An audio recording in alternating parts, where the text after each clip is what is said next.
Mama Good. car. Mama car and mama house. It's funny. None of it's.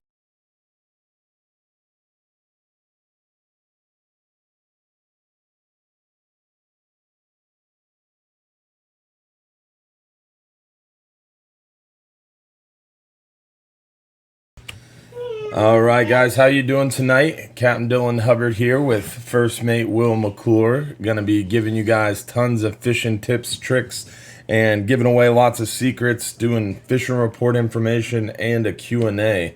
Stay tuned. We're gonna be starting the video here shortly. If you're not watching live, you can skip forward to where the video starts. If you are watching live, give us a few minutes here and we're gonna get rolling. Thanks for tuning in. Happy Sunday night.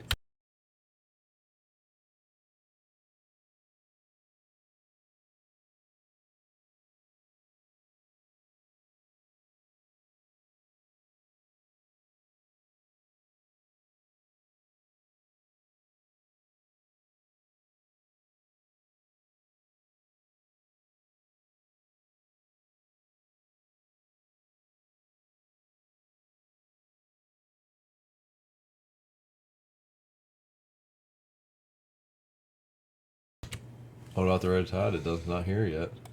Yeah, that was for my videos that I do on Sunday.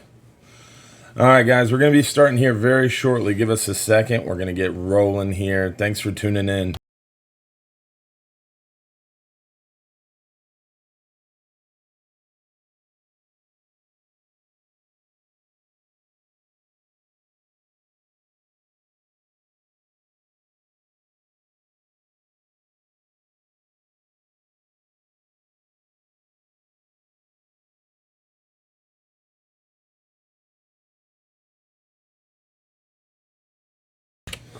Happy Sunday night, guys. Thanks for tuning in to the live fishing show here at Hubbard's Marina. This is Captain Dylan Hubbard bringing you lots of fishing tips, tricks, and insider info. I've got First Mate Will McClure, 39-hour extraordinaire here with me. And Will and I are going to do the fishing show tonight and give you tons of fishing tips and tricks. Will, what do you have in store for us tonight, man? Well, it's the Amberjack season right now. It's unfortunate we only have one more overnight trip before we pull the boat out of the water for the next 6 weeks or so. But it's great Amberjack fishing right now. Great mangroves out there. All around good fishing this time of year. Yeah, it's definitely going to be an interesting show tonight, guys. So thanks for tuning in. If you're watching this live, give us a few minutes. We're going to get rolling here shortly.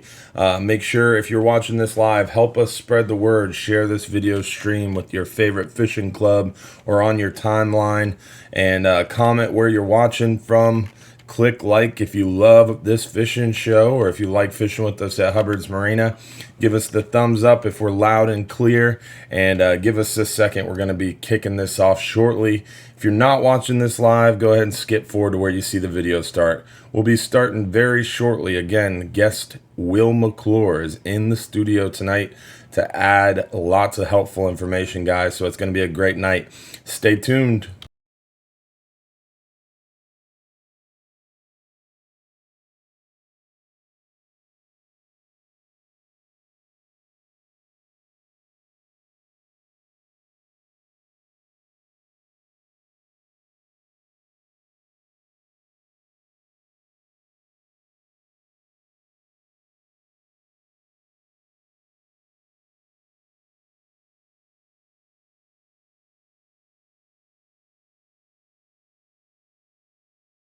Guys, again, we're going to be starting in just a few seconds. Thanks for your patience, guys. Just give us a few seconds.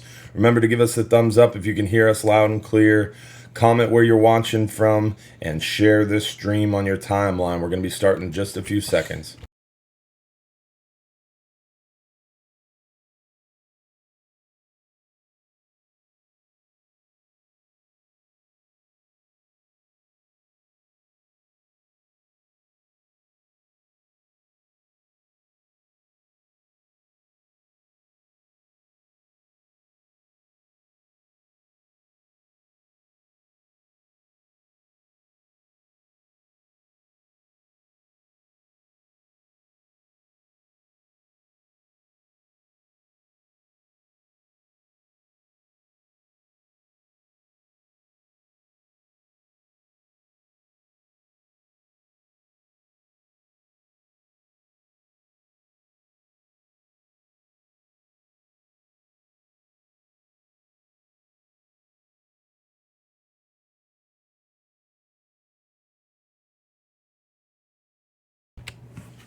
Just another few seconds, guys. We're going to get rolling. Thanks for your patience.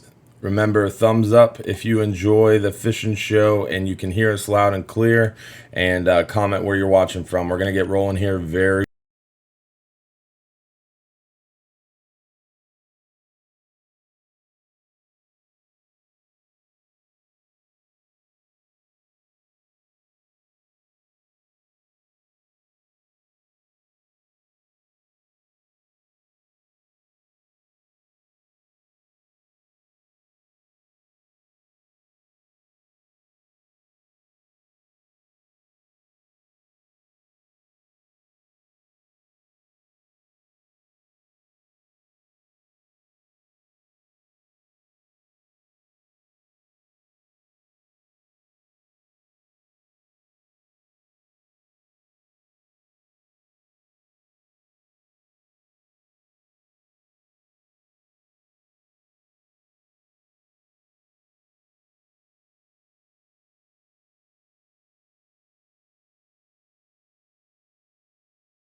All right, guys. Happy Sunday. We're here.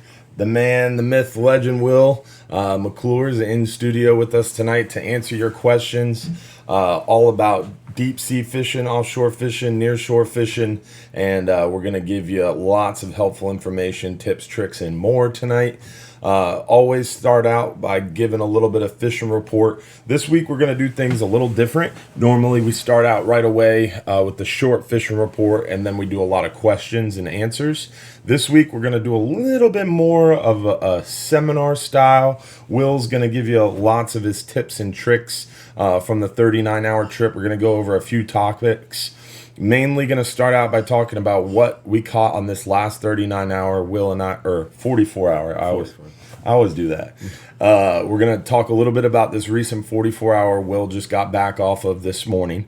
And we're going to talk a little bit about Amberjack. We're going to talk about trolling, mangrove snapper, and then gag grouper. And then we're going to answer some of your questions, guys. So going to be a really good show tonight. Will, you excited? Very excited. Glad to be here.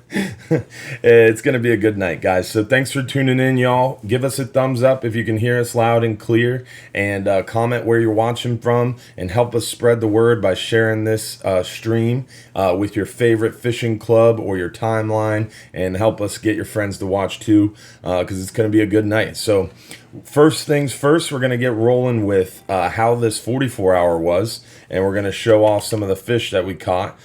So let's get right into it. So, Will, we've got our 44-hour pictures pulled up here. This is a kingfish. Nice king.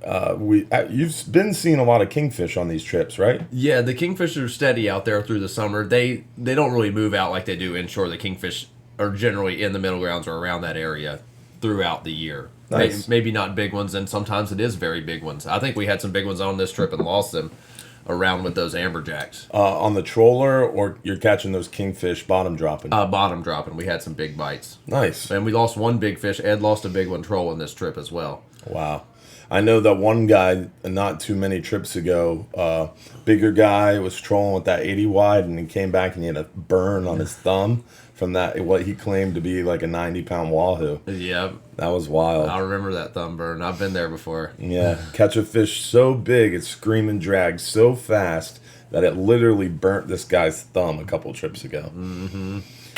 So here's a nice big old mangrove snapper, kind of a blurry photo, unfortunately, but Eric Deskins and his nice big old mangrove. Another nice mangrove snapper here. This guy was catching some fish. He had a stringer. Yeah, they had a very good trip. The guys on the bow. On a busy trip like this, it seems like there's not as many people fishing on the front of the boat, and a lot of times they get a few bigger fish on the front of the boat because there's not as many lines in the water. That's my theory. Whoa, hold on a minute, guys. Did you just say they get bigger fish on the bow of the boat? From time to time, especially when there's a lot of people on the boat, there's not nearly as many lines on the front of the boat, and you will see a bigger fish or two come off of the bow. Wow. I think that's something we've been trying to tell people. And it's so funny. The back of the boat, it's like this magical, mythical place that people are just drawn to. I don't know how many times a week I get an email that says, well, I'm not doing your 39-hour trip because there's not a spot on the stern available in the next couple months. Yeah. It's crazy to me. And we even went as far, every time we renumber the boat, I make sure that the back of the boat, we have to have those 10 spots across the stern. So they're a little bit more squished. As you go further forward, it's a fact that the spots actually get wider. You have more room to fish. So even if the boat's sold out, the front of the boat still has more room. Yep. It's wild. Now, this big old mangrove we're showing you here, guys, we're going to talk a little bit more later in the video about how to catch big mangroves like that. And Will over here is an expert. So you guys thought I knew what I was talking about. Just wait. Will's been doing these 39-hour trips for 15 years now. 15 years. Yeah, and when I say been doing these 39-hour trips, he does every single one of these trips. So it's very, very cool. We got a lot of first-hand knowledge here. Nice amberjack. Amberjack season's open. We're catching a lot of them, right, Will? Amberjack season's open. We found just a ton of amberjacks this trip, way more than we could catch this trip. So we caught what we could. We probably had 40 or 50 amberjacks this weekend, and there's a lot more of them there. We found a big area full of amberjacks. It's a long way out. That's the only bad part about it is it's a long drive to get to those amberjacks. Yeah. And but it's very, very good fishing out there. Now, amberjacks have been biting deeper water, right? Yeah, these ones were actually in 140 feet, and that's about the shallowest we've seen them in any numbers this year. Yeah, most of the time they're 150 to about 250 or 200 foot is what we've been seeing them most of the time this year so far, right? Yeah. We were headed out to a wreck in 200 feet and rode over these ones in 140 feet and decided to stop and see if they were of any size, and we did great there. Nice. All right, so now this was my favorite photo that came off this 44-hour trip.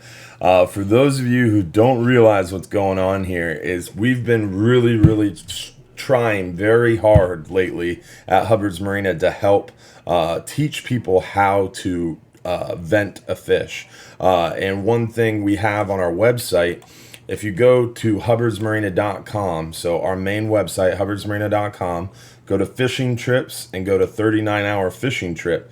On our 39-hour page, our 44-hour page, on all of our pages now, we have this great little tip and trick down here called the do's and don'ts of venting a fish. And it links you to this Salt Strong article with a video that we did with Salt Strong on how to vent fish.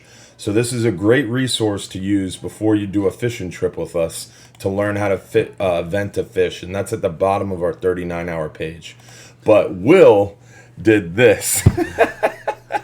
I was so impressed when I saw this. I was so happy because this is Will. You do a seminar on the way out on every trip, right? Yes, and try to show you how to vent a fish, and this way I can show you a little bit better, but in all actuality, it's best for me to show you in person. But this helps out a little bit here.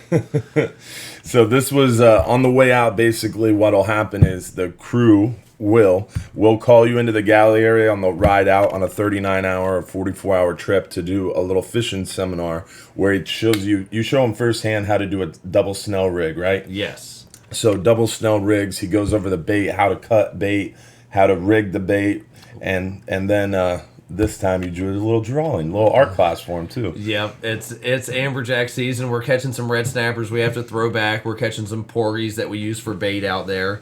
And you have to vent those fish before you put them in your live well if you want to use them for bait. Or even if you're throwing them back too, or they'll just float away and die. Or sometimes they go down, but generally they don't. And a lot of it happens with small red grouper too. That's what I covered very specifically in this fishing seminar was there were people this trip that caught 30 or 40 undersized red groupers. And John Martin said he caught 50 undersized red groupers this trip. And you got to vent those fish, and it's best to flick a scale up, fold that pectoral fin down, and pop him right where that where it lays down there. This is the pectoral fin, folks. So what he's saying is you lift this pectoral fin up, you put in your venting tool at a 45-degree angle pointing towards the mouth of the fish. Once you get underneath that scale, then you can go at a 90-degree angle.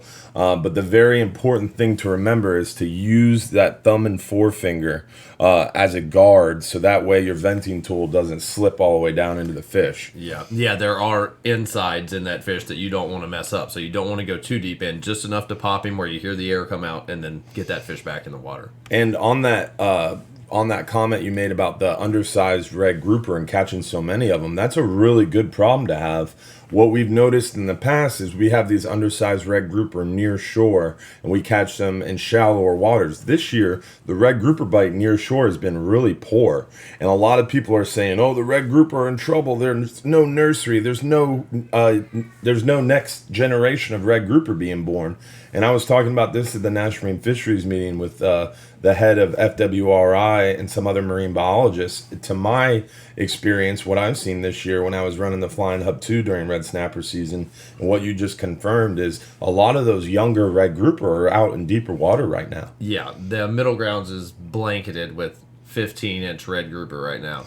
And if you go out there as a recreational angler and you catch those fish and you don't vent them, you are personally massacring next year's red grouper population. So it's so imperative you learn how to vent a fish. And we can send you this one-of-a-kind artwork by Will McClure if you would like to learn how to vent a fish today for a simple price of $9.95. Yeah, it's on eBay right now. Will's got his own eBay channel, so we're going to post a link for that. So we got another nice mangrove snapper here. Got Dr. Tony Holoko showing off some of his mangroves. Some local Tampa guys came out and joined us, did well on the mangroves. Oh, Sam Cummings got himself a nice big gag. Sam is a big fish fisherman. He doesn't care about the mangroves too much. He'll go for big bait or two or three fish during the trip. Yeah, he's a beer drinking, big fish catching machine for sure. Yeah, he is. He's a good dude. Another nice gag. Dr. Tony with the big one. Tony told me this trip, this is the first time ever he caught too much fish to take home with him. He had to give fish away at the dock today. Wow. That's a good problem to have, that 44-hour. They did well this weekend. Mm-hmm. Nice mangrove. Oh, you got the selfie stick? What is that, a gaff? That's a gaff, yeah. Someone brought their own gaff? Yeah, these guys bring their own gaffs these days. That's pretty funny. Oh, that's nasty. The ever-present eel. And that is some kind of moray. Yeah, moray eel. That is a nasty fish, man. They will get you. James showing off a nice mangrove. Another nice mangrove. Big John, fish coach Martin. Oh, got a cobia, huh? Yeah, got a cobia. How did we catch him? He was on a bottom rig. We hooked two other big fish at that same time, and I think we had 3 cobias on at the same time. And this one was small compared to the other fish we hooked, and just bad things happened with those, and we ended up losing those other 2 fish. But I think we had 3 cobias on at the same time that night. I think we got one hiding over here. Is that a razorfish? Oh yeah, there he is. The elusive. That is an actual squirrel fish.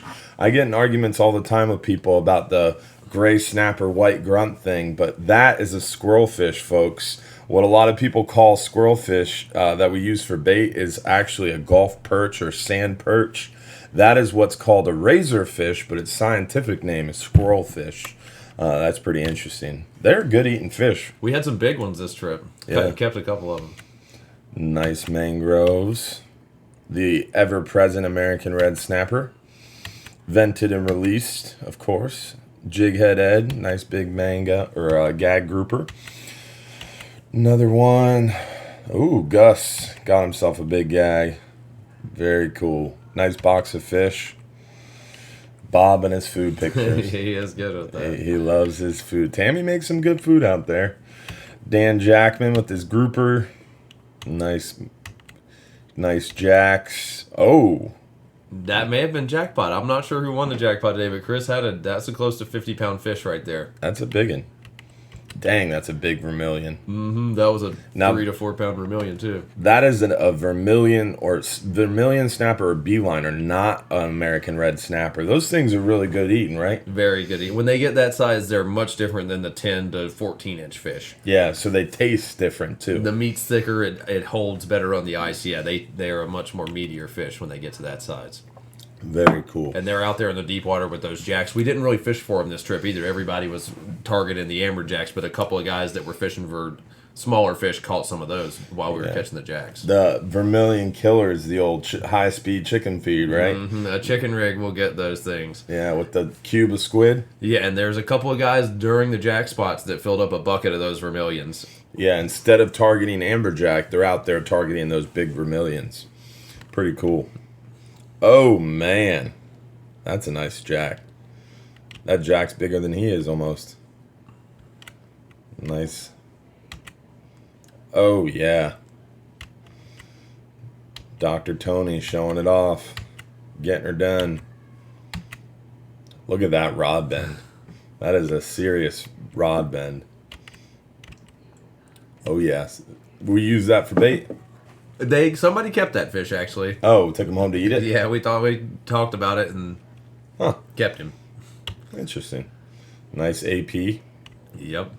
That guy did not catch an amberjack, so he got that African pompano that made up for it. Good. Now that is what just happened? Technical difficulties. There it is. Now that pile of fish is a little obstructed by these barrels full of amberjack, but that pile of fish goes from her legs back there all the way past the door of the boat. So that was a huge pile of fish this morning. It was an epic pile of fish, old school looking pile of fish. You know, Yeah. A lot of big amberjacks, and nobody has fished for those jacks. We found them for the first time. You know, we're the first people to catch those jacks. They've been sitting there Ready to chew. ready to bite. Yes. That's cool. Well, that was a quick rundown of that 39-hour trip, guys. So, dang it, 44-hour trip. Come on, Will. You gotta correct me, man. So that was a quick rundown of that 44-hour trip Will just got back from this morning. Captain Garrett ran the boat, and they put a hurting on the fish, huh? Great fishing out there. Yeah. We decent on the mangroves at night. Nothing crazy. Enough fish to get through the trip, and then just killed the amberjacks in the daytime. They just Smoked would not them. quit. Yeah, and some big groupers too. I caught about a 8 or 9 pound red grouper on a diamond jig, or wow. vertical jig. You know, that's something people have been asking about a lot during these videos is the vertical jigging. And a lot of people will have questions about what jigs work best for what fish. And that's part of the reason I wanted you to come out and join me for this show is a lot of people have been asking what's your favorite jig to use for specific fish. And I'm a dead bait guy. I like fishing the mangrove snapper double snell rig with a chunk of thread fin and just slapping the mangroves until I can't catch them anymore. Yeah. With a few scamps scattered in. And if I catch a grouper here and there, great. But I love those mangrove snapper. That's my thing. But this guy over here, he's always working the deck. So he has to tend to a lot of people, and he works very hard to make sure everybody's happy. But during a 39-hour or a 44-hour trip, he's an animal, but he can't work that whole time. And a lot of times these guys will take breaks occasionally, especially when the fishing's a little bit slower. And Will's been known to not take a break. Instead of going upstairs and going to bed, you'll hop on the rail and cast out a lure. And that's why I think you do a lot more lure fishing. That's my guess, at least, is because it's just easier. And you can get out there quick and catch that fish and bring them up quick, right? Yeah, that's the thing with the jigs and with the grouper and the amberjacks is you don't have to sit there and wait on a bite. If they're going to bite it, generally they're going to bite it quickly, especially with the grouper. So what I do with the grouper is it's easier to fish it on the bow. But I caught this grouper, the one this last trip, I caught him right on the stern, but it's easier for me to fish it on the bow where you can throw your rod out away from the boat. That was the second time in this video you said the bow has been the best place to fish. I just wanted to point that out. It's Sorry. got its ups and downs, but I like fishing up front there. Yeah. But I feel like I can throw the jig out from the boat further, and basically I'm just covering the bottom with the jig. Throw it out from the boat, it lands away on the bottom away from the boat, jig it one time, let it hit the bottom again, and bring it back to you slowly. And generally, when you're fishing for the groupers, they're going to bite it within the first 5 or 6 jigs. Sometimes the first jig, they're going to bite it. And I don't bring it way up off the bottom like some guys from the East Coast will jig 5 or 6 times and then drop it to the bottom. I jig it 1 time or maybe 2 times and then let it back to the bottom again, jig it. And generally, when he's going to bite it is when you go to jig it, he's already on there. You hook him when you go to jig it. And this one I caught this trip, I missed him probably 3 or 4 times, and he just kept coming back to it. And every time I would jig it, he would be on there, and I finally hooked him. Nice. And got him in. But we had lots of people jigging this trip, and they were jigging for the Amberjacks. Then we went to a grouper spot, and nobody put out their jig, so I was like, well, I better try a jig. And you slapped the big grouper on a jig? And the grouper bit it immediately. Nice. So just because we're not Amberjack fishing doesn't mean don't try a jig, especially if we're fishing over 140 feet of water or 140 plus. The groupers really like the jigs out there, and you can catch one quick. Now, what I've always told people, and what I've noticed at least, was when you're a good part about jig fishing, again, is you can get down there quick and get that fish up quick. And I like jig fishing 2 times. Most of the time I'm deadbait fishing, but I'll drop a jig when we're first dropping that anchor, because that jig allows you to be the first person to bottom, and a lot of times that gets you that bigger aggressive fish that's ready to chew. Do you notice the same thing? Exactly, yeah. If we're bit on a full person trip, I won't be fishing, but maybe right when we drop the anchor, I'll throw out a jig and jig it 3 or 4 times and try to get a grouper real quick. And if I don't, I reel it in and go back to work. But a lot of times you catch one immediately. So that is a good example of how he sneaks in that fishing and will still outfish you, even though he's working the whole trip. It pissed me off a few times. And as far as the jigging setup, a braid is better with a short top shot of 60-pound mono, but I fish straight mono. Like this trip, mine was 60-pound mono and 180 feet of water probably. But the braid does work better on a jigging stick, but I fish with whatever I've got available, you know. Not picky. No, I'm not picky with what I fish with too much. And that braid does work better for vertical jigging specifically because you don't have that stretch. You have more sensitivity, and you can work that jig. That jig has more action with that braid. But if you're on a busier trip, more people around, you don't have that flexibility, or you have to at least use a longer top shot. Yeah. And that's the struggle that you go through on a trip, is trying to make sure everybody has that top shot and they're fishing that appropriately. But I always tell people, Will is on every single one of these trips. He's there to help you guys out, and he will be more than happy to show you how to do that top shot and kind of help you set that up. Yeah, a jigging setup is probably the shortest top shot I fish, and I fish like a 6 to 10 foot top shot on a jigging setup, just because the less mono you have, the more action you get out of that jig. And I don't know that they bite it better that way. I catch them on mono, straight mono, and with braid, but I feel like you get a little bit better action, and your jig, you can drop down a lighter jig in deeper water and get to the bottom with that braid. Nice. Now, we talked about jigging. What about Amberjack? A lot of people talk about Amberjack, and with Amberjack being open until the end of October, I wanted you to talk a little bit about your favorite Amberjack setups. I always talk about big live bait and heavy tackle. You mentioned jigs a little bit. What's your favorite jig for a big Amberjack? What I noticed this trip, the spinning rod jigs, you can jig it a little differently. You can jig it faster. They do a short pump on a spinning rod, real pump. But we don't use spinning rods for Amberjack. This happened this trip. No, we do not recommend that. No. But, oh, you're killing me, man. So, my favorite jig for an Amberjack, what I noticed this trip was the bigger ones were biting a longer straight jig. Like a knife jig. A knife jig. I caught one, a keeper. I hooked a keeper one, let someone else reel it in on a smaller jig itself. But if they're biting really good, it doesn't matter. But if they're being kind of picky, I like having a variety of jigs to throw at them, just because you never know what they're going to be biting that day. And a lot of jig fishermen, like, for example, Robert Henry, the guy from the East Coast that fishes with Anthony and does those jigging private charters, he has a tackle bag full of nothing but jigs, and that's all he uses. Like you're saying, he'll drop it down, jig it for a while, and if he doesn't catch a fish, he'll reel it up, switch out the jigs. Because it's like you said, I feel like if they're going to bite it quickly. And if they don't, you just switch a jig. Yeah, and sometimes they're just not biting a jig that day. but the color can matter. Like Captain Garrett was fishing with one right next to me with the same setup, and I was getting bites, and he wasn't getting bites on his. And he had a better looking jig on than mine, but it was just something, to me it looked better, but just something about the one, they were biting mine and they weren't biting his. And that's a good example. To you, it looked better, but it's not. A lot of people will say, well, what's the best color? Or is this one better than this one? And you'll have these jigs that are like $80, $90, $100 because they sent there and had an artist paint the jig. And it's not what looks better to us. Those jigs are painted fancy to catch you as you walk down the aisle at Bass Pro, right? Oh, yeah. Yeah, for me, it doesn't have to be an expensive jig. You can even fish with those Williamson jigs, and they make them very similar to the more expensive butterflies and stuff like that. And I just use what's available to me on the boat. Ed gave me probably 20 jigs earlier this year. I caught a couple tunas on some, and I've lost most of those 20 jigs down to 2 or 3 I lost now. a couple. Yeah, Dylan lost a couple. But it's real fun jig fishing out there. You don't have to use a bait. You can get a quick bite and sometimes catch a big fish. A lot of times it's the smaller groupers that bite the jig, but that's also depending on the spot you're on. If there's big groupers down there, you'll get a decent-sized grouper on a jig a lot of times as well. Mm-hmm.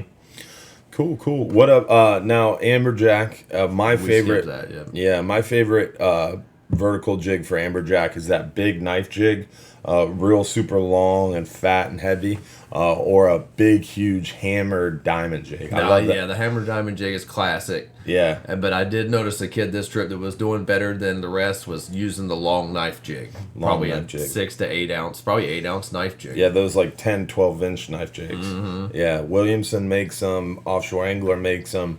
There's a bunch of different kinds of knife jigs in that long size, and they're pretty bad to the bone jigs. You can catch a lot of pelagic fish with them too on the way up. Yep, I had a wahoo recently. Hit a diamond? Hooked on a pink butterfly jig. Oh, nice. We saw him by the boat, and I just threw it out and was reeling in as fast as I can. I had him, almost spoiled me, and lost him eventually. You guys know how I roll. But that's cool. Almost anything will bite those jigs. I've caught mangroves on them, a lot of scamps, reds, gags. And that's my thing is I catch mostly scamp on the diamond jigs. I know that 44-hour trip I ran with Garrett as second captain. When I went down there and fished, I dropped that diamond jig that you had. It was like a banana jig, you called it. Yeah. Super weird looking jig. I was like, this won't work. And Garrett's like, oh yeah, Will's been messing up the fish with that. Go drop it. And it looked like a cross between a diamond jig and a butterfly jig. It was almost like banana shaped. And I had a big old treble hook at the bottom of it, which normally I avoid the vertical jigs with the treble hook. But that thing messed up the scamp. I mean, Garrett came downstairs and I was fishing for mangroves. I was doing well on mangroves, but he came downstairs with that jig and dropped it and caught his 2-day limit of scamp grouper in like 30 seconds. It was crazy. It was just bang, bang, bang. And he walked upstairs and I grabbed it, caught one scamp and dropped it again and lost it. Yeah. That is one. Now, another thing with the jig is I'll generally catch one fish and you probably are not going to catch another one after that unless it's scamps. The scamps will keep biting the jig. But gags and reds, if you catch one on there, a lot of times the grouper are not going to bite it again. Jacks are different at that spot, yeah. And the jacks are different too. The jacks will keep biting a jig, and the scamps will keep biting a jig. But generally, once I catch one keeper grouper on a jig, they're not going to bite it again on that spot. Yeah, they're a little too smart for that. Interesting. Now, we talked about Amberjack. How about trolling? A lot of people ask about trolling. I know on 39 hours and 44 and 63 hours, we're out there to bottom fish. So, Will, you're focused on bottom fishing. So, a lot of times on the way out, you might be taking a nap, getting ready for your 20-hour shift on deck. But as far as trolling goes, what tips can you give? Trolling, now on the way out on a 39 hour or 44, whatever it may be, you're mainly trolling for something to use for cut bait. You might, on the way out, yeah. You might catch a tuna very late in the day, kingfish, or generally bonitas. The kingfish, after sitting on ice for a couple of days, they're not the best looking kingfish by the time he gets back to the dock. And they do work great as cut bait out there. You can kill the mangroves on a cut bonita or kingfish out there. And once we get there, we fish through the night, but trolling the next day, you've got a shot at almost any kind of fish out there. Last week on that one trip, I had a wahoo on, lost it, and I had a sailfish that same trip. And the sailfish, I fought it, got it up close to the boat, and then broke the line.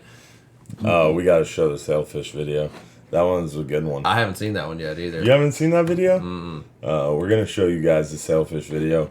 Will was pretty heartbroken, to say the least, about this one. Yeah. And Ed, this is how Ed is. He hooks a sailfish and says, "No, I don't want to fight it. Will you take it?" Uh-oh. We're having a pickle here. Gotta move it over here. There we go. Nope. There it goes.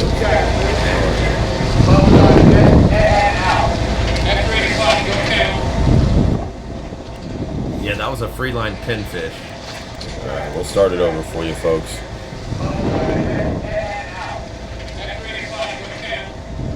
Woo! You're gonna see him jump over here.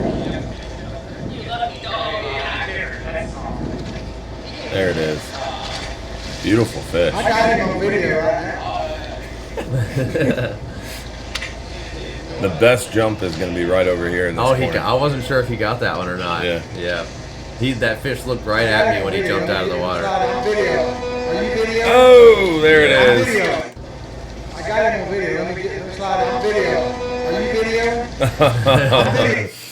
Are you videoing? I'm videoing. Oh, man.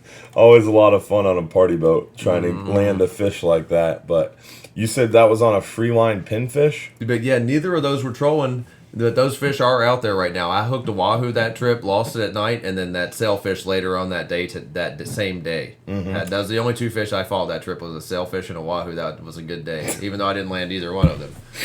Only two fish you fought that trip was a wahoo and a sailfish. Yeah. You've got a really terrible job. It just sucks out there. That's cool.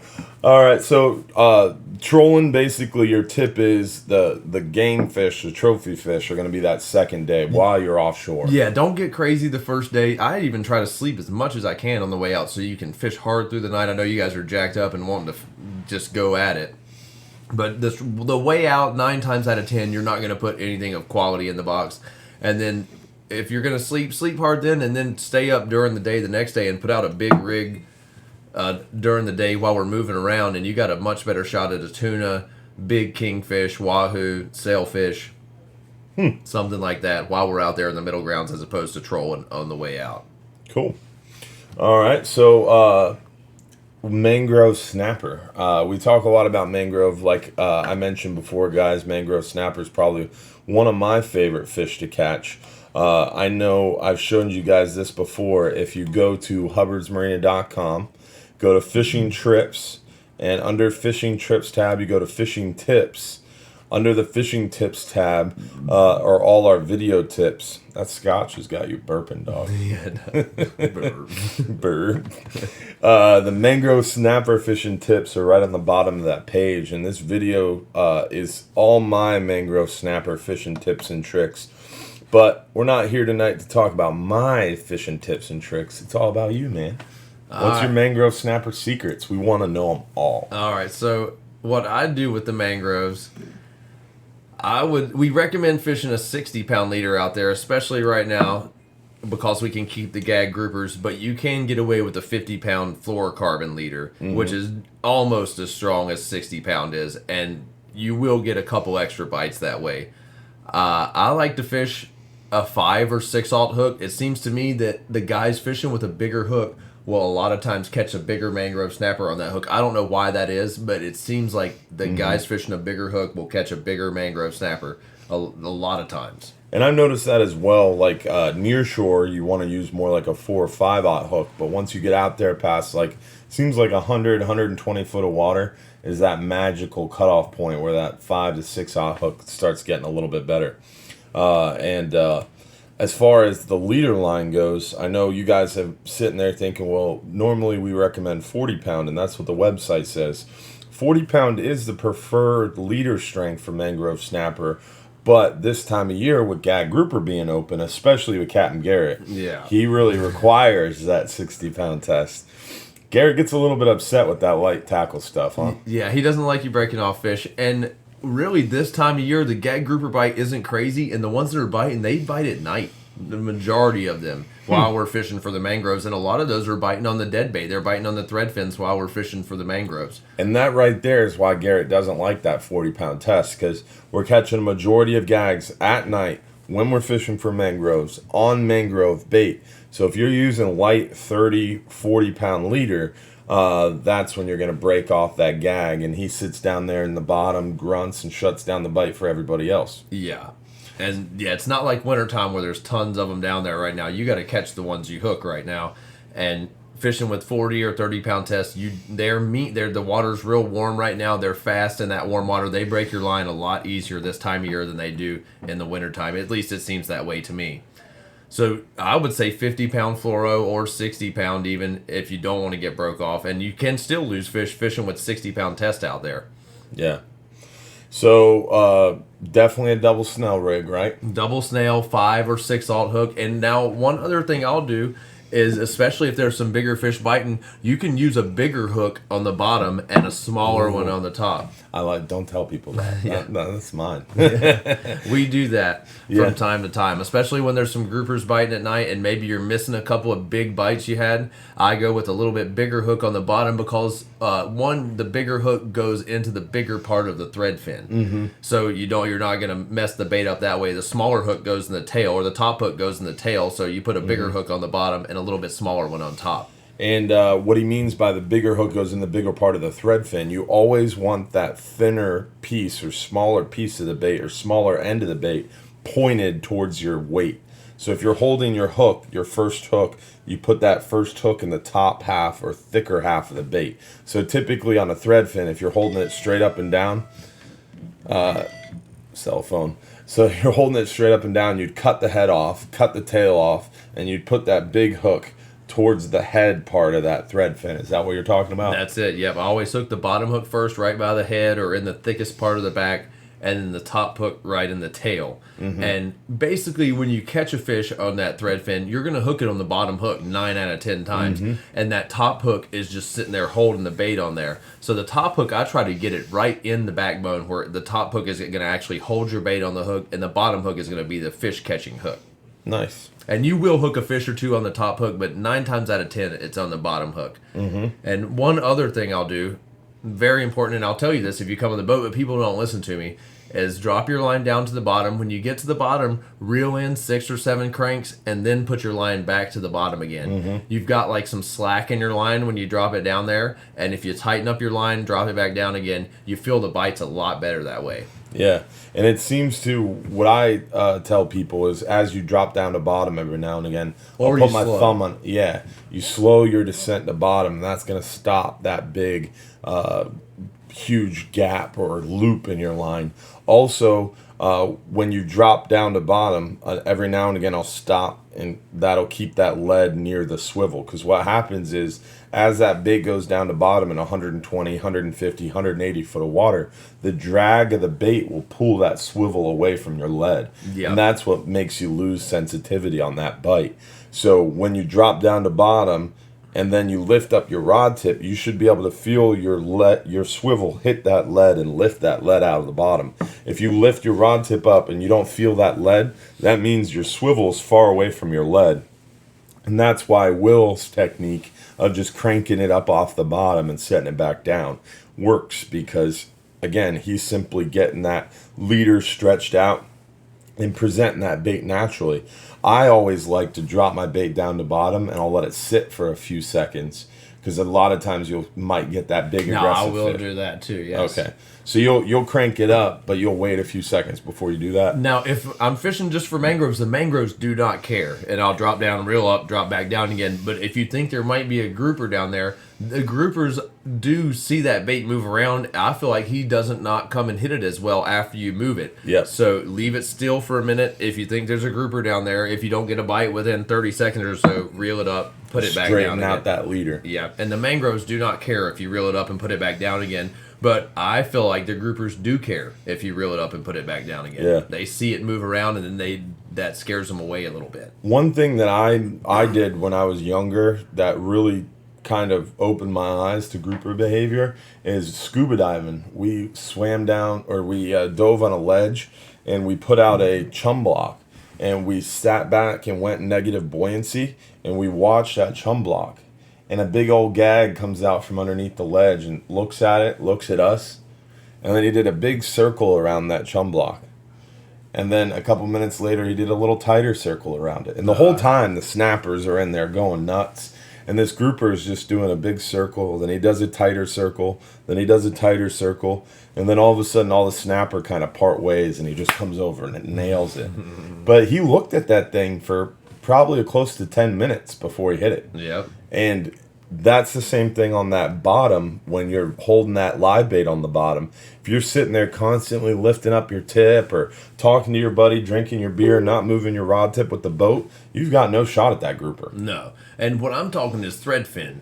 And keep that thread fin still, too. Same with the live bait. If you move him around too much, it's going to mess up that grouper. Yeah. But with the thread fin, especially at night, that's when I'm mainly fishing with the thread fin. If you see a couple guys catch a grouper, throw it out there. Do not move it for 30 seconds or so. If you don't feel anything, then get your line tied after that.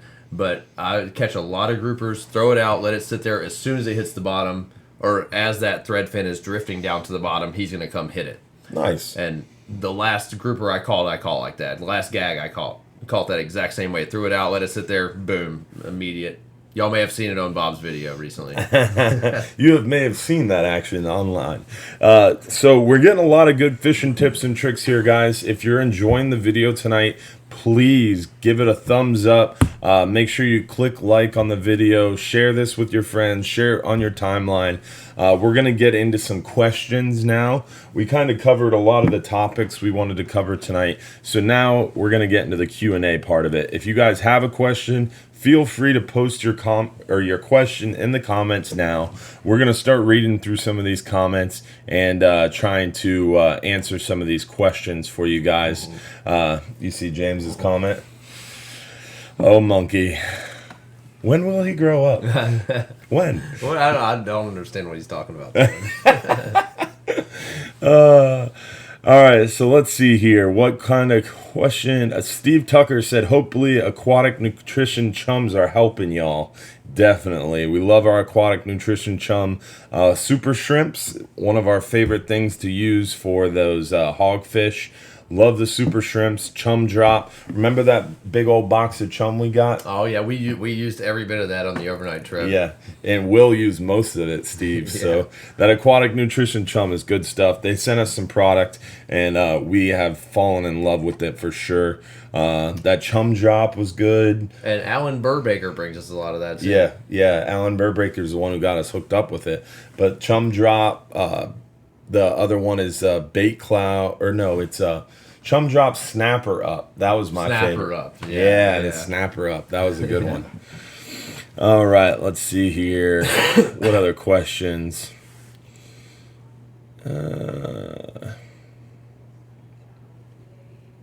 How does the Mangrove night snapper trip for September 21st look? Joe Nunez said. The night snapper trips are looking pretty darn good. September 21st, we should be approaching around around a full moon. Approaching a full moon, Joe. So the front side of that full moon should be really good. On the more recent month, that front side of the new moon was our best night mangrove snapper bite. But for the hands down best mangrove snapper fishing, you got to join this guy for a 39-hour or a 44-hour.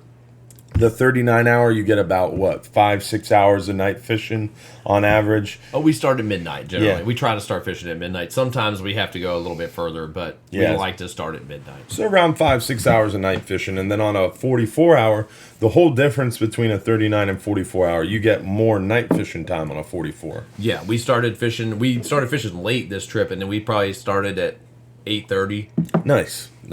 And sometimes we'll start before the sun goes down, but we started a little bit later than normal. We went a little further than we normally go this trip just to get out past what we've been fishing on our 39s. So the 44-hour gets you a little further, and you get more night fishing time. So the best mangrove snapper night trip is definitely the 44-hour. Definitely, yes. But the 12-hour night is a great trip as well. If you don't have time for a 39-hour or 44-hour and you don't have that in your budget range. But definitely a good one. Yes, Robert Henry, I do remember you. Talk about you every week. You're jigging fool over there in the East Coast. And you do enough private charters, I won't forget you. I've heard about you, Robert. I've told him about you. The Anthony's told me about you too. Yeah. He's kind of a legend with all his jigging he does. Mm-hmm. I'll show you how to do it one of these days. He's actually been threatening to book a 39-hour jigging trip with you, so you might get a chance to do that soon. All right. Francine Breton said, are we allowed to use different jigs on the 10 or 5-hour trips? Yes, anybody's allowed to jig on any of our trips.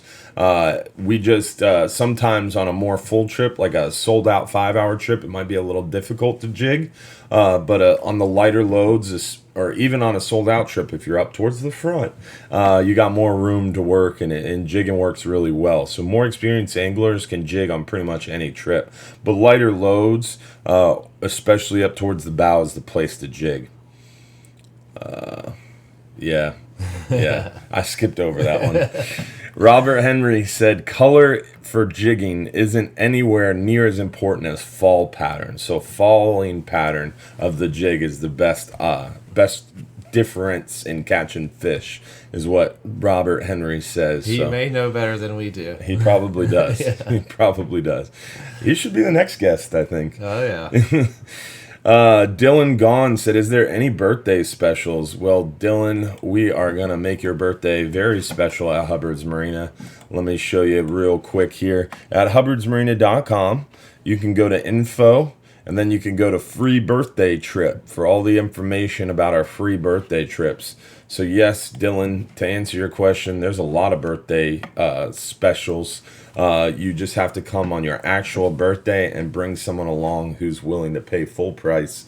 And you can get a free 10-hour all day or a free 5-hour half day, or get $90 off a 39-hour with this guy. That's a good deal. It is. I straight up stole it from Texas Cattle Company. Oh, yeah. Shout out to those guys. They make a good steak. They do. All right, let's see here. What other questions do we have here? Terry Eakin said, Captain and Coke, Will? Nope. No, What are you drinking? I'm drinking 15-year-old Scotch. And this guy's drinking Irish Jameson whiskey. Shout out to Terry Eakins. Let's see here. What other questions do we have here? David Fetherloaf said, do you like squirrelfish for grouper, or squirrelfish or sand perch? That's one of my favorite gag grouper baits. What do you think, Will? Yeah, they do work good, and they even work dead. Like, we had a guy catch a nice mangrove on one this trip, and as soon as he caught it, I got it and cut the head and the tail off of it and gave it back to him, and they work even after you've caught a fish on it if you keep that bait. Wow, that's pretty interesting. Yeah, a squirrelfish or a sand perch is an excellent bait for grouper, mangroves. I've caught everything on them. Tuna fish, kingfish. Now, one thing I have done is a bigger squirrelfish or a bigger sand perch. You can butterfly those things, and they make killer red grouper A big sand perch. That's what I was telling another guy this trip. If they're finger size, they're not that great, but a big sand perch is an excellent like bait. An 8 to 10 incher. Yeah, that big sand perch is an excellent bait. And they're even better eating. Yeah, and they are good eating. They are in the sea bass family. Yeah, they are incredibly good eating fish. My father calls them Gulf perch, similar to lake perch. Yeah, and they're incredibly good eating for sure. So let's see here. Ray Markham said full moon is September 21st. I was close enough, Ray. I said front side of the full moon. That's pretty good without looking. No, that's pretty good, yeah. So whoever asked earlier about the question went away. I think it was Kyle said, how's the 12-hour night mangrove snapper looking on September 24th? Well, Captain Ray Markham from Daiwa and DOA just filled us in. That's full moon is September 24th, so that's looking even better now. Yeah, no, it was the 21st was the trip he was talking about. Yeah, close enough. Yeah, so you're right by the full moon. Yeah, 2 or 3 days off. You might as well be. Now, if you ask Bob Harbison, the guy that takes our pictures, he will tell you that pre-full moon fishing is better than the full moon or after. I agree 100%. The first part of that full moon, that first, let's say the full moon is December 10th. My favorite time would be like December, if I'm night fishing, December 8th, December 9th. If I'm daytime fishing, like December 6th, December 5th, like right before that full moon. Yeah. What about you? Yeah, we generally have a real good trip before the full moon. And on the full moon, we can have good nighttime fishing, but the daytime fishing can be Sucks. terrible. Yeah, like we had an epically bad daytime the last full moon. This trip we caught a lot of amberjacks, but the last full moon was just terribly slow the whole day. So as far as 39 hours go, the full moon, the new moon, all times a month they have their bonuses, their ups and their downs, and it can depend on just the day itself. Yeah, it really depends. John Kitson said, Do you chum on all trips from half day to 44-hour trips? John Kitson, typically we don't chum that often unless we're on a private charter. The bigger trips, the 39 hours, the 44 hours, when the fishing's really good, we have 20, 30, 40 people dropping baits, catching fish. When you're reeling fish up from deep water, they're regurgitating, they're creating their own natural chum line. But on a slower trip, when the bite's not going as well, we'll definitely chum more often. Also, when we're having flat lines out, trying to get some of those tuna up, or in certain situations, like on a private charter, when we only got 5, 10, 12, 20 people on the boat, we'll chum to get that natural chum line going. And our chum of choice is Aquatic Nutrition Sport Fishing Chums. They really do work well. All jokes aside, the snapper up, the chum drop, it works very well. But typically, John, no, we're not going to chum on the trips unless we're doing private charter fishing with only a few people on the boat and we need to cheat and create our own chum line, or we're hog fishing and we'll use those super shrimps from Aquatic Nutrition. Those super shrimp pellets will drop really quickly and get right down on that hog fishing spot, and that'll help shut down those more aggressive fish so we can get our baits to those hogfish.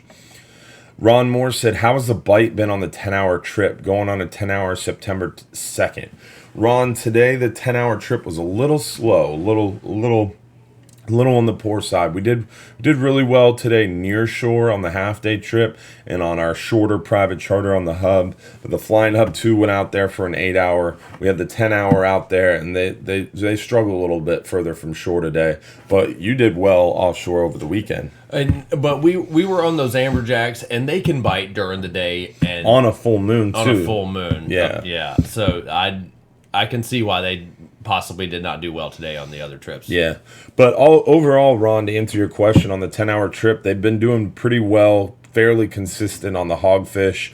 The gray snapper, our white grunts, are always biting well. Porgies, sea bass.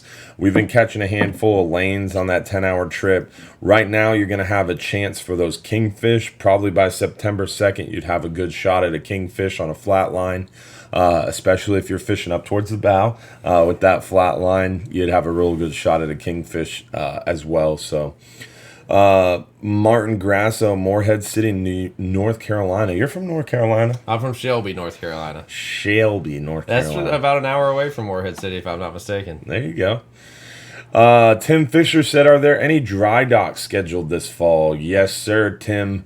We always have dry docks starting after, is it Labor Day? Labor Day, right? Yeah, September 9th, I think. Yeah, so dry dock always starts after Labor Day weekend. One of our big party boats has to get pulled out of service every year. That's a Coast Guard thing, guys. It's not our thing. Every year, one of the boats gets pulled out of service while the other one runs half days and 12-hour night trips. And then the other boat gets pulled into dry dock for out-of-the-water Coast Guard inspection. We paint it, and we redo a lot of stuff. The good thing is the Florida Fisherman's up for dry dock this year. 2 years ago, it was up for dry dock, and we spent almost $1 million, literally $50,000 short of $1 million on that boat. So should be, hopefully, knock on wood, Will. No. Hopefully it's going to be super smooth, super easy, and super quick. So yes, we do have dry dock scheduled this year, but it's we'll be back from dry dock mid-October, and we have some 39 hours, some 44 hours in October. November we have a 63 hour, and we have 4 39 hours, and we have a lot of room on the second half of November's 39 hours. And then during dry dock, we have tons of room on our 12-hour extremes and 12-hour night snapper trips. And we do not have birthday 39-hour trips. We have $90 off of 39-hour, though. Now, one thing we do have planned for the dry dock, if you guys are interested, is we're gonna replumb all of the live wells. That's my big thing. That's my big thing for dry dock, is I'm gonna make sure that gets done. Yeah, that would be big. All right, so we've answered a lot of Facebook questions here. Let's skip over to YouTube. We talked about John Elkins said the 12-hour extreme trips. How are those doing? We've been doing well on the 12-hour extreme trips. We showed earlier some photos of the 39 hours, but let's see here. We got to let it load. There it goes. Oh, cool. Good one on here too. Yeah, that's a good one. So this is we got sidetracked here, guys. I saw something. This is from today's 10-hour all day.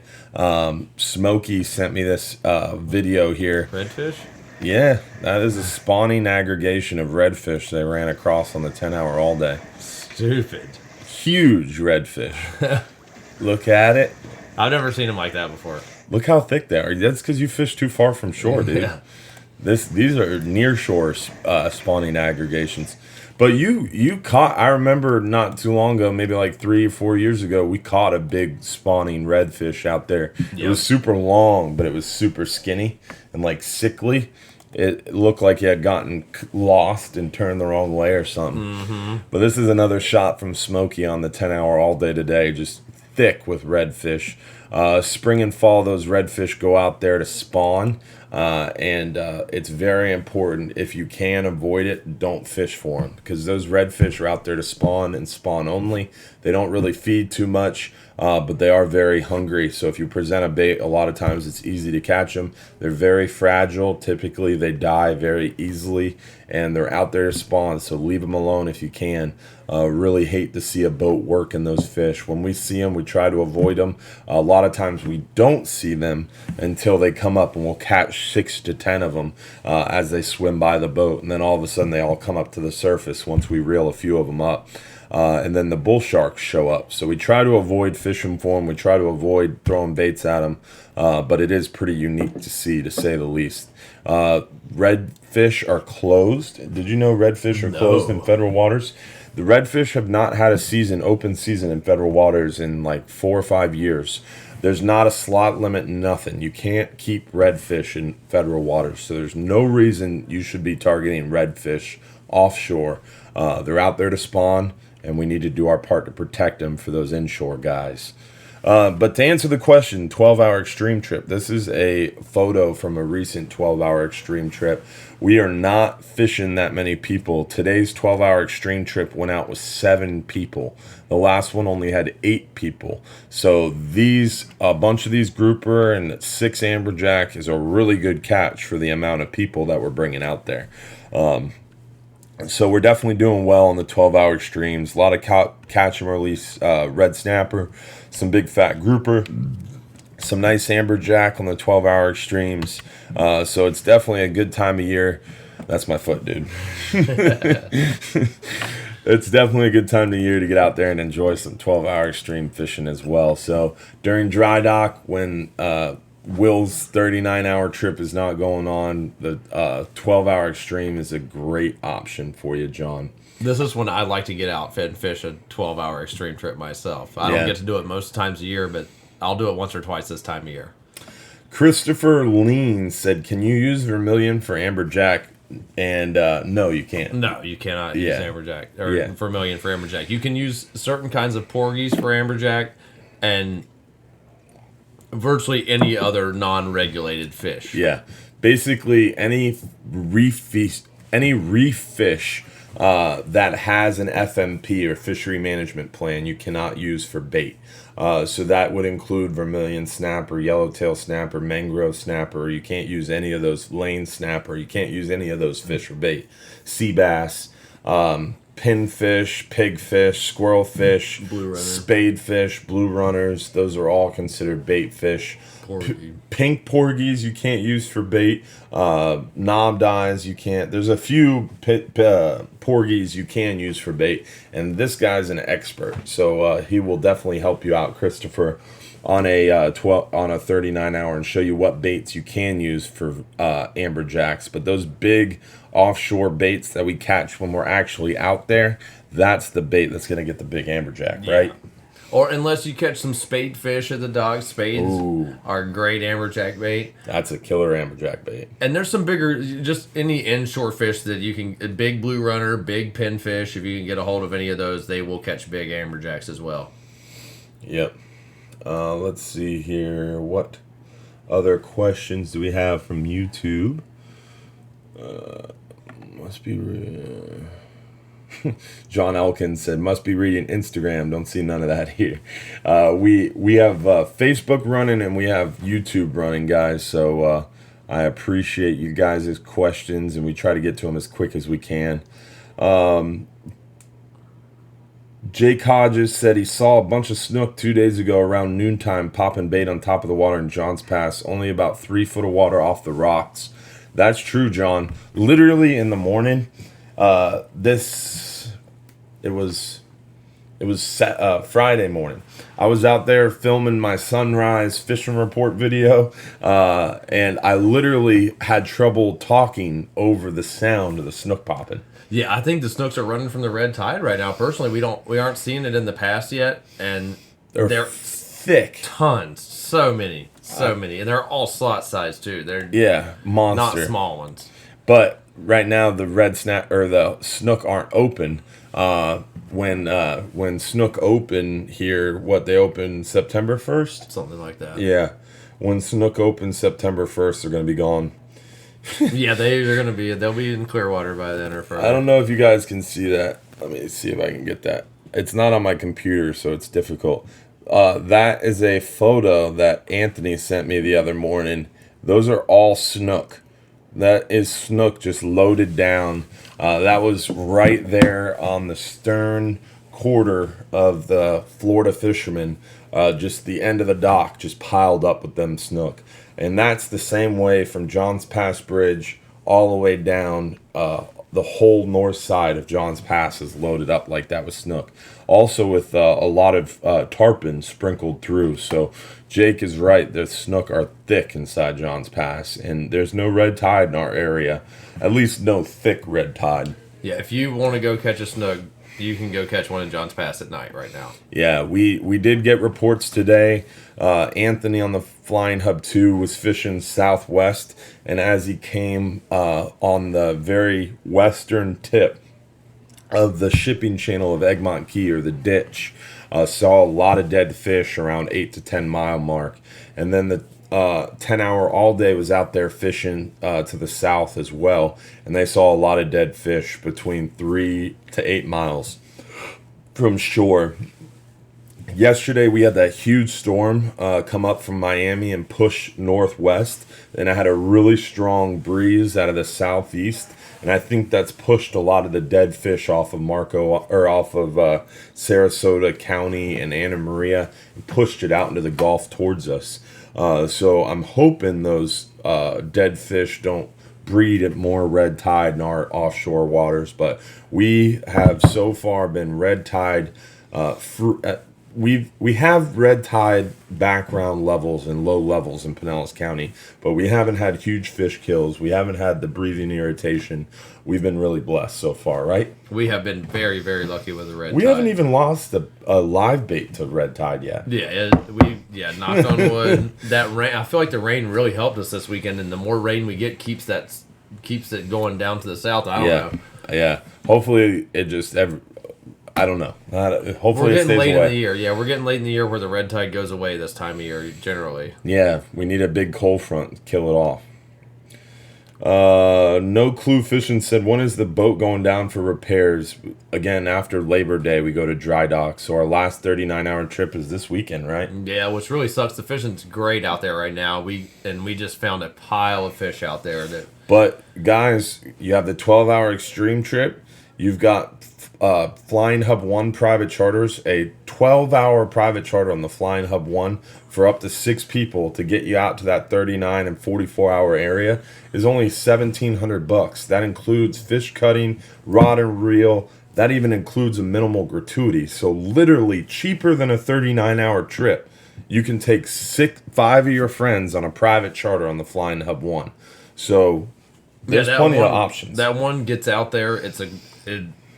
The big fish bite on that boat. You got a chance at getting a big one. You may not land them. That's why those fish were big. You know. Remember that time you and I went out there? We took out the one when we first got that boat. Will's in the back of the boat, hooking up fish after fish. Rod's bent over. He's like, "Oh, this is a shark." Oh no! Now it feels like a cobia. Remember that? Yeah. Yeah, that's a fun boat to fish. Yeah, that was a fun. And there's trip. only 5 or 6 of you guys fishing. It's not like a 39-hour where there's 40 of you guys fishing. It's only 5 or 6 of you. The big fish bite better on a smaller boat. Less lines in the water, a more natural presentation to the fish. You can fish smaller spots, spots we wouldn't be able to hit on a 39-hour trip. And Captain Anthony, Captain Joe, Captain Garrett, Captain Brian, myself, we all run that boat, and you can request Will as your mate. And if he's not buried in a hole in the Florida dry dock, he'd be happy to come out. That would probably get you out of the hole, huh? Yeah, if you guys do a trip on during the next month or so, Request him. yeah. That's funny. So yeah, there's tons of options for you. Just because the boat's going to dry dock doesn't mean you don't have options. You can do the Flying Hub 1 charter, Flying Hub 2 charter, and if you max out, like say for example, the Flying Hub 1 takes up to 6 people. If you bring 6 people and you split the cost between yourselves, it's actually cheaper than a 39-hour. And it's the same way on the Flying Hub 2. If you do a 12-hour and you max it out and your buddies split the cost with you, it's cheaper than a 39-hour, surprisingly enough. But we don't do split trips. We do have the 12-hour extreme, which is basically a private charter experience. It's a 12-hour private charter where we split the trip for you. But we don't do split charters on the Flying Hub 1. Looks like we've got all the questions. No, this is a good one. Okay. The Jacks. We got all the questions on YouTube is what I was going to say. Yeah. You're keeping me in line. I like it. All right, so Joe said, caught a 15-pound Amico on the East Coast full of worms. Do the big AJs on the West Coast have worms? I've been answering this question a lot lately, so I'm going to let you take this one and see if we have the same answer. Now, I've probably filleted about 30 of those this morning, and probably 10 of them had worms. And now with the West Coast Amberjack, they have worms in the back 6 inches of the tail. And when you say they have worms, they only have a couple worms. Yeah, they've got like a little spot in the tail, and you cut that spot off. It's not like an East Coast worms where they have worms all the way up to the shoulder of the Amberjack. Most of the fish do not have worms, and if they do, it's right in the end of the tail, and we cut that off for you guys and send you home with a piece of meat, you know. Parasite-free meat. Now, even if they do have worms, that doesn't mean the whole fish is bad. I personally have eaten the worms before on a dare, and nowadays I'm just too lazy to cut them out. Don't tell my wife that. But the worms aren't bad either. No. And you cut off maybe a half I'm talking about of eating meat. them. Oh, no, I've never eaten. I would not eat them. I eat the worms. It's not bad. And the guy... You fry them out. It's extra protein. The guy I was filleting fish with today, was telling people they cook right out. Yeah, that's true. Yeah. That's what I tell people. But to answer your question, Joe, the West Coast Amberjack, the West Coast Almacos, we don't have the worms. Not nearly as many. Yeah, and if we do have worms, it's a very small amount, and they cook right out. Or you could cut them out. Yeah, I generally cut them out myself. All right, so let's see here. Joel Resmare said, we had a blast on this 44-hour trip. Amberjack's on fire. Will James Garrett made a great trip, always 100% satisfied. That guy came off your trip this morning. He did. This is the guy from Tampa. Oh yeah, Joe. Yeah. Yeah. Thanks, bro. Yeah. He even hooked us up a little bit. He even gave a guy some fish after this trip. Nah, Thanks, Joe. that's cool. Caleb Corvan said, how's the 39 hour been doing? We did a long section, Caleb, at the beginning of this video, all about how we've been doing on those 39 hours and 44 hours. Now, Will, this is a common misconception we have here a lot. Mutton snapper, we get them a lot. You don't. It's not an East Coast fish. It's not a Bahamas fish. It's not a Key West fish. We get mutton snapper here. We don't not super target 'em. common. Yeah, we don't target them, but the last time we went to our very northern grounds, we caught a couple muttons up there, and that's as far north as we ever go, and the muttons have made it all the way up there.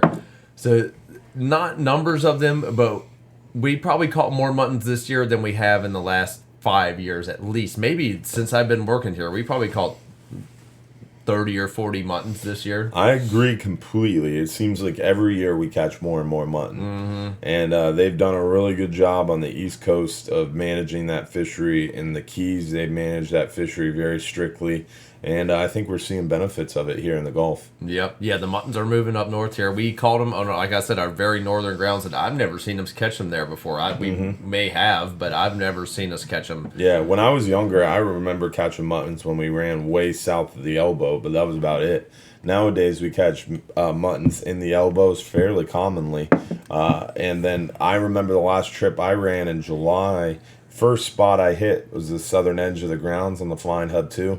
I didn't even have my anchor down yet, and Cap Joe was fishing with me, and he dropped down and caught a mutton. First fish in the boat was a keeper mutton. Yep.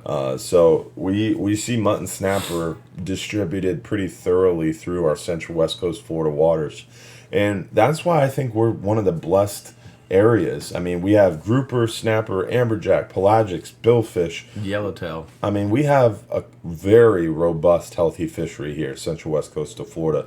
So if you haven't done it yet, come out and join us for a 39-hour trip with Will here, or come out to join us for one of our near-shore trips. Oh, here's Lisa picking Sheffield.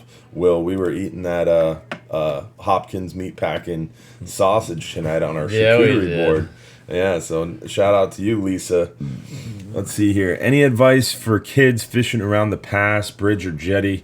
Jennifer, to answer your question, a great option for you is, I'm going to direct you again to hubbardsmarina.com under fishing, or actually, you know what? That's probably not on hubbardsmarina.com yet. Go to youtube.com, and once you're on youtube.com, go to Hubbard's Marina's YouTube channel, and just click on our YouTube channel, and on our YouTube channel there is a video under, I guess that would help if I went to videos.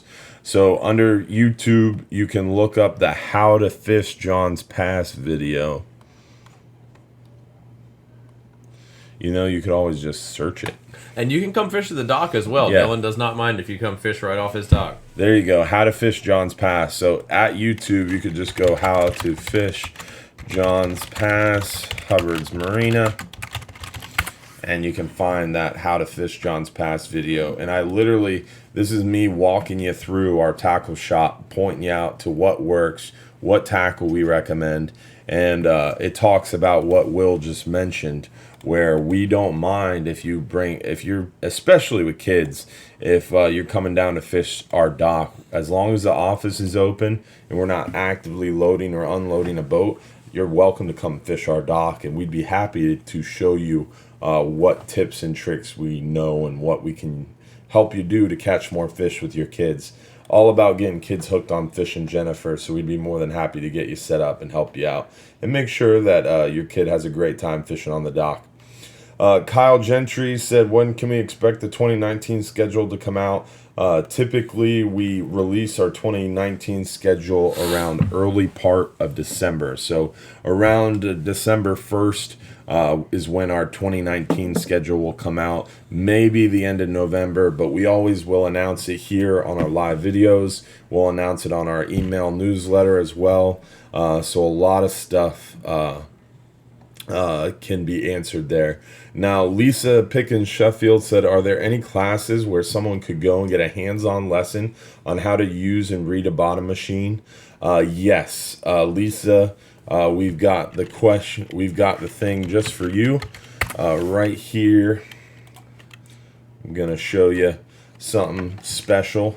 So at saltstrong.com, oh, yep.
Difference between hard bottom and soft.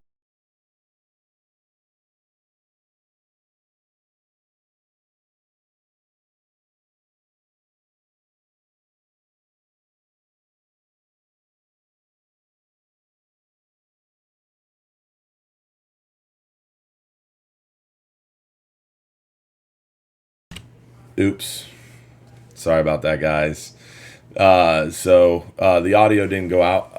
I was clicking around and I hit the audio button, so I apologize there. I'm glad I caught that. So, long story short, what I was just showing you guys is the Salt Strong Grouper Fishing Mastery course.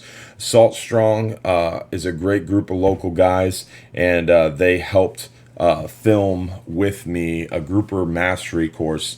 And the grouper mastery course is all about teaching people how to fish for grouper offshore. And they have a how to read your bottom machine. They have a ton of different modules in there, and that's filmed right on the boat. So it's a great you asked about a way to learn how to use your bottom machine. That's a hands-on course right there live on the boat on how to work that bottom machine, Lisa.